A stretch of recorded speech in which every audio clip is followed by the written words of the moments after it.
Hello, everyone. I hope we are doing well. So, welcome to today's session. Today, we'll be covering the development of the head and neck structures.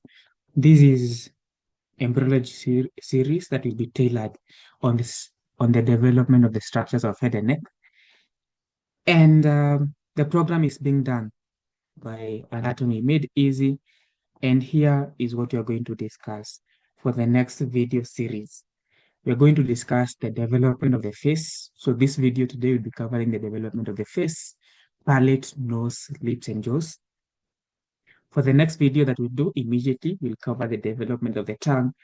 Then we'll go ahead and cover the thyroid and the parathyroid glands, their development. We'll also cover the development of the pituitary glands and then finalize on the development of teeth. So remember we've covered development of the limbs, development of the exoskeleton, development of the eye, development of the ear, and all those videos are just talking about the development of the various structures. Yeah, so you can always feel free to go and watch those videos. But meanwhile, let's discuss the development of the face. So embryologically, for development of the face, you'll have development of five facial prominences. Five facial prominences which come from neurocrescents. And those five facial prominences, one of them is this, frontonasal prominence. Then you have two maxillary prominences and two mandibular prominences. So all of those facial prominences will be coming from the neurocrescents. As you can appreciate, on the fourth week, we'll have presence of five facial prominences.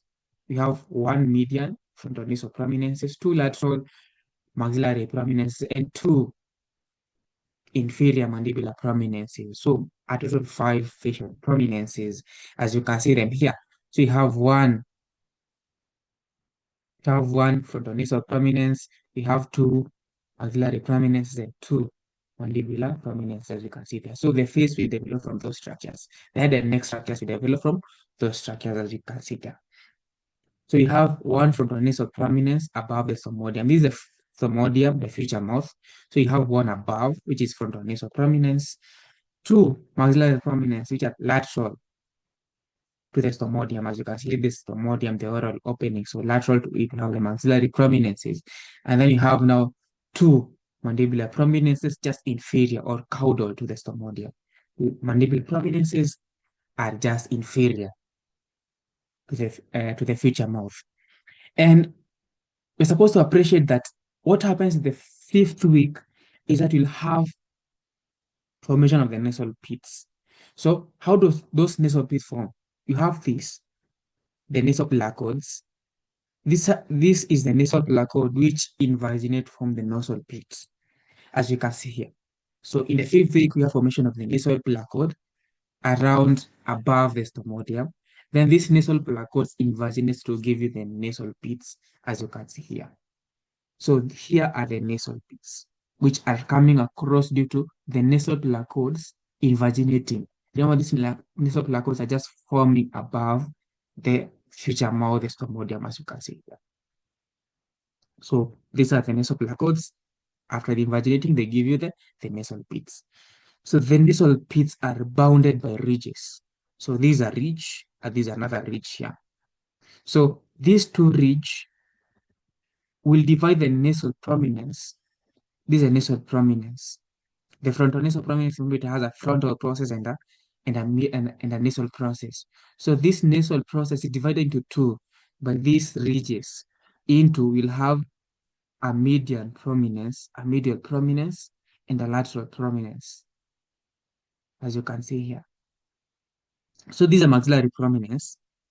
You can see these are maxillary prominence. Here you have the lateral prominence, and then you have the medial or the medial prominence.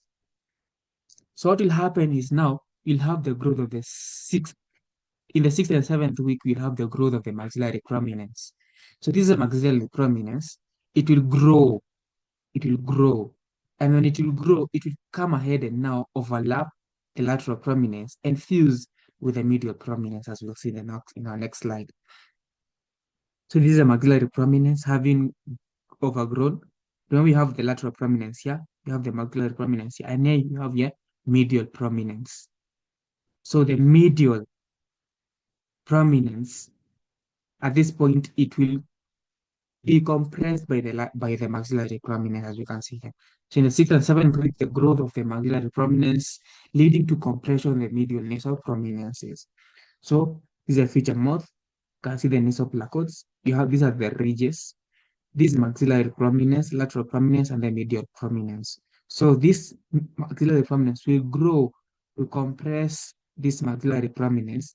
And then as we'll see, is that fusion of this maxillary and also this medial and this maxillary prominence, they'll give you the upper lip. Anteriorly, they will give you the upper lip. The fusion of the maxillary, medial, and now the opposite maxillary prominence will give you the upper lip. Then what will happen for the mandibular prominence? Remember there were two. They will grow towards each other. They will fuse to give you now the lower lip and the lower jaw. So you can see this is the lower lip and the lower jaw. They'll be coming from this mandibular prominence. These are mandibular prominence. You can see them there. So they will grow from the fusion of the mandibular prominences. Then remember we had maxillary prominence, medial nasal prominence, and lateral nasal prominence. So in between now, lateral and maxillary prominence, we have a ridge, we have a furrow called nasolacrimal groove. And this nasolacrimal groove, at this point, is actually a precursor of the lacrimal apparatus, the flow of tears. So this nasolacrimal groove, because it's a groove, it will be lined by ectoderm. So the ectoderm undergoes the process of epithelialization to form epithelia, and through that will form a canal. So it forms an epithelial cord. This epithelial cord will canalize, and then after canalizing, the upper end will widen to give you the lacrimal sac on the medial eye, and then the lower part will open into the inferior meatus after narrowing. So you have a groove between, which is nasolacrimal groove between lateral and maxillary prominences. Then you have the ectoderm, which at this point is the epithelium that undergoes the process of canalization. So that means it will have a space in it. Then the upper part of that epithelial cord will widen to give you the lacrimal sac on the medial side of the eye. And then on the lower part, it will narrow, and then it will open in the inferior meatus of the lateral wall of the nasal cavity. And then now the lateral and the nasal sides now will fuse to give you a definitive nasolacrimal apparatus.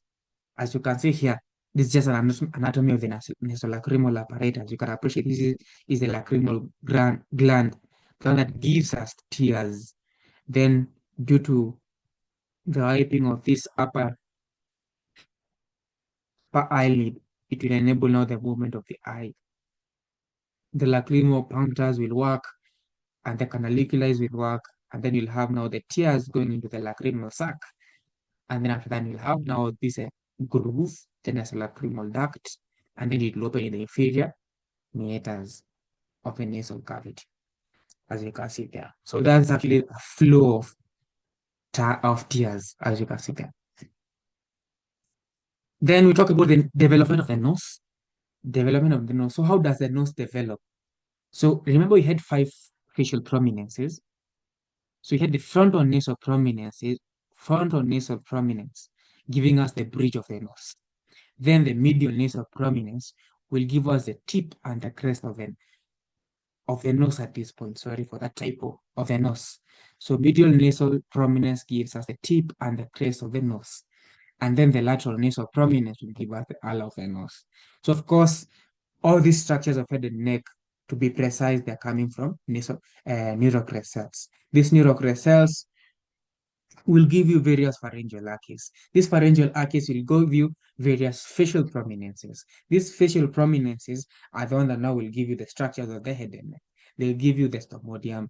They'll give you the lower jaw, lower lip, upper jaw, and even the nose itself, and the nasolacrimal apparatus. So that's the brief development of the of the nose and even the neck structures, the head and neck structures.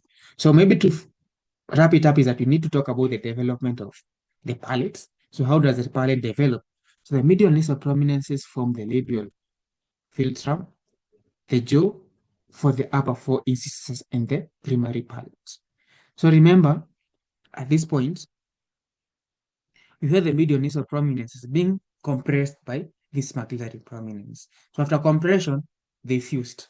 After fusing now, the upper part of the anterior part of the upper lip and even the part between the lip and the nose, the labial philtrum, will be coming from the medial nasal prominences, and also some part of the jaw that gives you the upper four incisors.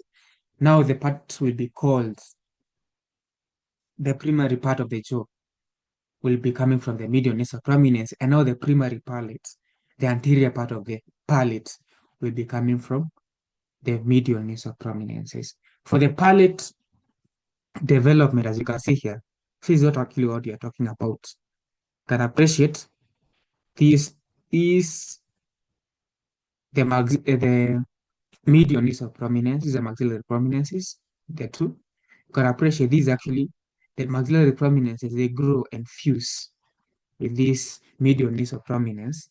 This medial nasal prominence now will give you the philtrum, will also give you the jaw, this is a jaw for the upper four incisors, and the primary palate you can appreciate is being developed at this point. So fusion of the medial nasal prominences deeply forms the triangular primary palate, as you can see here. So this is a triangular primary palate. And then these palatine shells, remember you had palatine shells, which are just developing from the maxillary prominences. First of all, they were facing downwards, so they will grow horizontally towards each other. They will fuse and give you the secondary palate. So palatine cells from maxillary prominences, which first of all, they were facing downwards, and they will now grow horizontally towards one another. They will fuse and give you secondary palates. So the secondary palate coming from the palatine part of the maxillary prominences. So the point of fusion, remember this now, the primary palate is coming from the medial nasal prominences, and then the secondary palate is coming from the palatine shells of now the maxillary prominence. So you will have a point of fusion of the primary and the secondary palate, which is being marked by incisive foramen in skulls, or even in us people. We can appreciate presence of incisive foramen that allows various structures to pass. Then remember now you've differentiated now the mouth, the stomodium from the nasal cavity. What we now differentiate between the lateral and the 2 points of the nasal cavity. So you'll have a nasal septum growing downwards from the frontal nasal prominences. Yeah, so the nasal septum grows downwards from the frontal prominence. Then you'll have now the paranasal air sinuses. These paranasal air sinuses are just diverticulum in the lateral walls. Not only in the lateral walls, but also in the bones. The presence in the bones of the cranium. So what will happen is that we'll develop the verticulum in the lateral walls. This diverticulum will migrate into ethmoid, sphenoid, frontal, and maxillary bones. And then after migrating, they'll finally develop, they will increase in size as time goes by. And that's the reason why the head of a fetus or a neonate is smaller than the head of an adult, because you'll have development of these paranasal air sinuses increasing in volume and also increasing in size. And then, of course, you'll have also development of other bones. So mandible, maxilla, and other bones will develop. So finally, they will develop into puberty, but they will enable to shape the face. They will give the shape its definitive shape. So assignment for this is that you're supposed to go and name various paranasal air sinuses their innervation and time of development. So at our own time, let's do that. We name various paranasal air sinuses, their innervation and time of development. So remember, we try to say that this paranasal air sinuses, as a summary, is that they are coming from diverticulum in the lateral walls. In diverticulum, they migrate to the various bones, maxillary bones, sphenoid bone, frontal bone, ethmoid bones. And then after that, they will develop anterior puberty and they help shape the face. So those are some of the functions of the paranasal air sinuses. They help in humidifying and warming inspired air. They help in regulation of intranasal pressures. They help to increase the surface area for olfaction. And then they also help to lighten the sky. So resonance of voice, absorbing shock, and contribution of facial growth. So contribution of facial growth at this point is now, giving the head its definitive shape, giving the head its definitive shape. But to be specific, you start with humidifying and you warm the air, the one that you're going to breathe. After that, you're going to regulate intranasal pressure. After that, you're going to increase the surface area for olfaction. After that, you're going to lighten the skull. After that, you're going to have resonance of voice. After that, you're going to absorb shock. After that, you contribute the facial growth. So those are some of the functions of the paranasal air sinus. Remember, you can have an essay question that's telling you to describe or to list the functions of the various paranasal air sinuses. So for the various congenital anomalies, very simple. You can have a person or a kid who has development of the various facial structures are very well. Then you have a facial cleft lip, facial cleft lip, or the just cleft lip. So this cleft lip, remember, the upper lip was being formed by two maxillary prominences and the two medial nasal prominences. So if it doesn't fuse on one side, you'll have unilateral cleft lip. If they don't fuse on either side, they'll give you bilateral cleft lip. That narrows down now to inside it. You can appreciate there's a cleft lip and bilateral cleft lip. So they didn't fuse. This is the medial nasal prominences and two lateral maxillary prominences. This is normal. Then you can have a cleft palate only.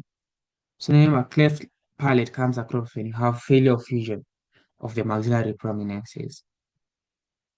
Yes. And then you can also have unilateral partial palate involvement, not regarding whether the primary palate is the one that has a defect, or you can also have bilateral cleft lip with full palate involvement. That means there was failure of fusion of both secondary and primary palates coming from maxillary and medial nasal prominences. Remember, you can also have failure of fusion of the lateral